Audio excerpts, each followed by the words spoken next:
నమస్తే Chandana, welcome to great Andhra big story. 2029 ఎన్నికలలోపు తప్పులు సరిదిద్దుకో, చుట్టూ మంచి వాళ్లను నియమించుకో, వైసీపీలో లోపాలని చెప్పే శ్రేయోభిలాషుల్ని నియమించుకో, అప్పుడే నీకు ఉజ్వల భవిష్యత్ అని వైఎస్ జగన్మోహన్ రెడ్డి బాగు కోరి మాజీ ఎంపీ మేకపాటి రాజమోహన్ రెడ్డి చిలక్కు చెప్పినట్టు చెప్పారు.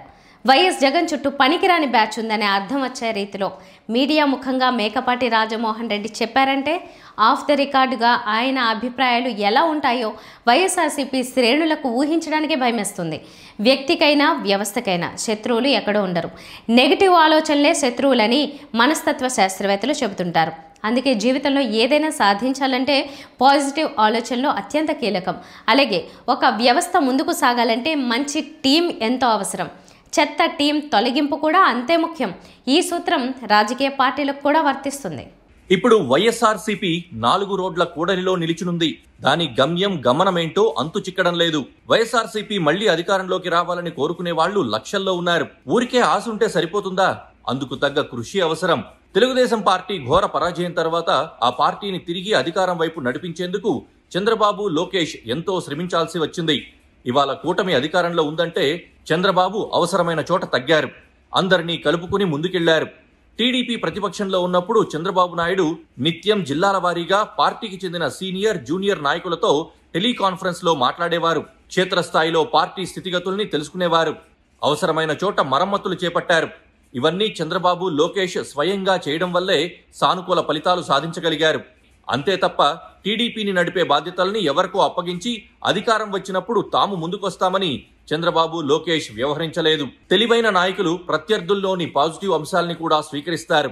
కానీ వైఎస్ఆర్సీపీ విషయానికి వస్తే వైఎస్ జగన్ పార్టీని నడిపే తీరు భిన్నం.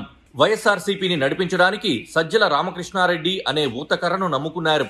అప్పుడప్పుడు అందరినీ తాడేపల్లికి పిలిపించుకుని తోచిన విషయాల్ని చెప్పి పంపించడం జగన్ నైజం. చంద్రబాబు నాయుడులా జగన్ తన పార్టీ కార్యకర్తలు, నాయకులతో టెలికాన్ఫరెన్స్ లో మాట్లాడడం, దిశానిర్దేశం చేయడం గురించి ఎప్పుడూ విన్న దాఖలాలు లేవు. ఈ మధ్య మోంథా తుఫాను విషయమై వైఎస్ఆర్సీపీ జిల్లా అధ్యక్షులు, రీజనల్ కోఆర్డినేటర్లతో వీడియో కాన్ఫరెన్స్ లో జగన్ మాట్లాడారు. ఈ మాత్రం మార్పునకే వైఎస్ఆర్సీపీ నాయకులు మురిసిపోయారు. తాజాగా వైఎస్ఆర్సీపీ స్టేట్ కోఆర్డినేటర్ సజ్జల రామకృష్ణారెడ్డి టెలికాన్ఫరెన్స్లో వైఎస్ఆర్సీపీ సిఈసి, ఎస్ఈసి సభ్యులు, అనుబంధ విభాగాల అధ్యక్షులు, వర్కింగ్ ప్రెసిడెంట్లు, పార్టీ మండల అధ్యక్షులు, జడ్పీ చైర్మన్లు, వైస్ చైర్మన్లు, మేయర్లు, డిప్యూటీ మేయర్లు, జడ్పీటీసీలు, మున్సిపల్ చైర్మన్లు, వైస్ చైర్మన్లు, ఎంపీపీలు, వైస్ ఎంపీపీలు ఇంకా అనేక స్థాయిలోని నాయకులతో టెలికాన్ఫరెన్స్లో మాట్లాడారు. ఈ సందర్భంగా 12న మెడికల్ కాలేజీల ప్రైవేటీకరణకు వ్యతిరేకంగా అసెంబ్లీ నియోజకవర్గాల్లో ర్యాలీలను విజయవంతం చేయడంపై ఆయన దిశానిర్దేశం చేశారు. అలాగే స్థానిక సంస్థల ఎన్నికలు ఎప్పుడొచ్చినా ధీటుగా ఎదుర్కోవాలని ఆయన పిలుపునిచ్చారు. ముఖ్యమైన విషయాలపై, అది కూడా ఇంత పెద్ద స్థాయిలో నాయకులతో టెలికాన్ఫరెన్స్ అంటే జగన్ కదా మాట్లాడాల్సింది అనే ప్రశ్న ఎదురవుతోంది. వైఎస్ఆర్సీపీ అధికారంలో ఉన్నప్పుడు అనధికారికంగా పాలన సాగించింది కూడా సజ్జల రామకృష్ణారెడ్డే.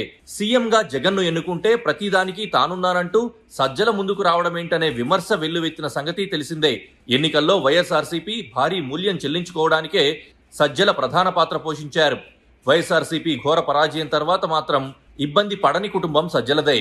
సోషల్ మీడియాకు నేతృత్వం వహించిన సజ్జల తనయుడు భార్గవ్ రెడ్డి మాత్రం హాయిగా గడిపేస్తున్నారు. కానీ వైఎస్ఆర్సీపీ హయాంలో అభ్యంతరకర పోస్టులు పెట్టారనే కారణంతో ఆ పార్టీకి చెందిన చాలా మంది సోషల్ మీడియా యాక్టివిస్టులపై కేసులు, అరెస్టులు సంగతి తెలిసిందే. చాలా మంది పోలీసుల చేతుల్లో చావు దెబ్బలు తినాల్సి వచ్చింది. వైఎస్ఆర్సీపీ అధికారంలో ఉన్నంతకాలం జల్సా చేసిన సజ్జల, ఆయన తనయుడు భార్గవ్ను కాపాడుతున్న అదృశ్య శక్తి ఎవరో ఆ పార్టీ శ్రేణుల వివేకానికే వదిలేస్తున్నాం. సజ్జల తనకు తానుగా పాలనలో జోక్యం చేసుకోలేదని, జగన్ ఆదేశాల మేరకే నడుచుకున్నట్లు ఆయన అనుచరులు చెబుతుంటారు. ఇప్పుడు కూడా జగన్ చెబితేనే వైఎస్ఆర్సీపీ అన్ని స్థాయిల్లోని నాయకులతో మాట్లాడుతూ దిశానిర్దేశం చేస్తున్నారనే మాట వినిపిస్తోంది. ఈ వాదన నిజమే కావచ్చు. కానీ ఎవరి వల్ల అయితే వైఎస్ఆర్సీపీకి నష్టమో వాళ్ళనే ఇంకా నెత్తిన పెట్టుకుంటామంటే చేయగలిగేదేమీ ఉండదు. వైఎస్ఆర్సీపీ సేఫ్ గా సజ్జల రామకృష్ణారెడ్డి కనిపించినంత కాలం కూటమి అధికారానికి తిరుగుండదనే బలమైన అభిప్రాయం రాజకీయ వర్గాల్లో ఉంది. వైఎస్ఆర్సీపీకి చెందిన ఏ ఇద్దరు నాయకుల్ని కదిపినా సజ్జల గురించి వ్యతిరేకంగానే మాట్లాడుతూ ఉంటారు. తమ పార్టీ పాలిట సజ్జల భక్షకుడు, కూటమి పాలిట రక్షకుడు అని వైఎస్ఆర్సీపీ నాయకులు తీవ్ర ఆవేదనతో చెప్తూ ఉంటారు. వైఎస్ఆర్సీపీ ఘోర పరాజయం తర్వాత కూడా ఏమాత్రం మార్పు రాలేదని, ఉదహరించడానికి సజ్జల రామకృష్ణారెడ్డినే చూపుతూ ఉండడం గమనార్హం. సహజంగా శని 7 ఏళ్లు ఉంటాడని చెప్పుకుంటూ ఉంటారు. వైఎస్ఆర్సీపీకి పట్టిన శని శాశ్వతంగా ఉంటుందేమోననే అనుమానం కొందరు నాయకుల గురించి మాట్లాడుకుంటూ ఉన్నారు. ప్రత్యక్ష రాజకీయాలతో సంబంధం లేని సజ్జల రామకృష్ణారెడ్డి పెత్తనాన్ని వైఎస్ఆర్సీపీలో ఏ ఒక్కరూ జీర్ణించుకోలేకపోతున్నారనేది వాస్తవం. అయితే జగన్ అతన్నే నెత్తిన పెట్టుకోవడంతో మన నాయకుడు మారేది లేదు, పార్టీ బాగుపడి చచ్చేది లేదు అని ఆఫ్ ద రికార్డ్ గా వాపోతున్నారు. కీలక విషయాలపై జగన్ మాట్లాడి దిశానిర్దేశం చేస్తే తమలో స్ఫూర్తి కలుగుతుందని నాయకుల భావన. కానీ జగన్ ఆ పని చేయరు. సజ్జలను ముందు పెట్టి తన పేరుపై జగన్ పార్టీని నడిపిస్తున్నారనేది వాస్తవం. సజ్జల అంటే వైఎస్ఆర్సీపీలో గ్రామస్థాయి మొదలుకుని రాష్ట్ర స్థాయి వరకు తీవ్ర వ్యతిరేకత ఉందన్నది నిజం. వైఎస్ఆర్సీపీకి పట్టిన చీడ పీడను వదిలించుకోనంతకాలం ఆ పార్టీ భవిష్యత్ గాలిలో దీపమే అనే చర్చ జరుగుతోంది. తెలియక నష్టం చేసుకుంటే పొరపాటుగా భావిస్తారు, అదే తెలిసి చేస్తే తప్పుగా పరిగణిస్తారు. వైఎస్ఆర్సీపీలో సజ్జలకు సంబంధించి జగన్ చేస్తున్నదేంటో ప్రత్యేకంగా చెప్పాల్సిన పని లేదు.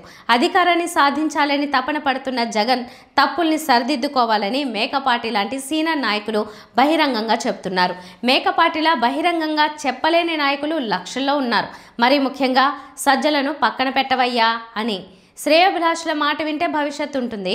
రాజకీయాల్లో అహంకారమే నాయకుల్ని కాలగర్భంలో కలిసిపోయేలా చేస్తుంది. అది ఎంత స్థాయి నాయకులైనా కావచ్చు. రాజకీయాల్లో ప్రజాభిప్రాయమే గీటురాయి. అదేంటో గాని జగన్ తన అభిప్రాయాల్ని అందరిపై రుద్దాలని అనుకుంటుంటారు. జగన్ ధోరణి చివరికి వైఎస్ఆర్సీపీని ఏ తీరాలకు చేరుస్తుందో చూద్దాం. ఇది ఇవాల్టి బిగ్ స్టోరీ. మరిన్ని టాపిక్స్తో కలుద్దాం. నమస్తే.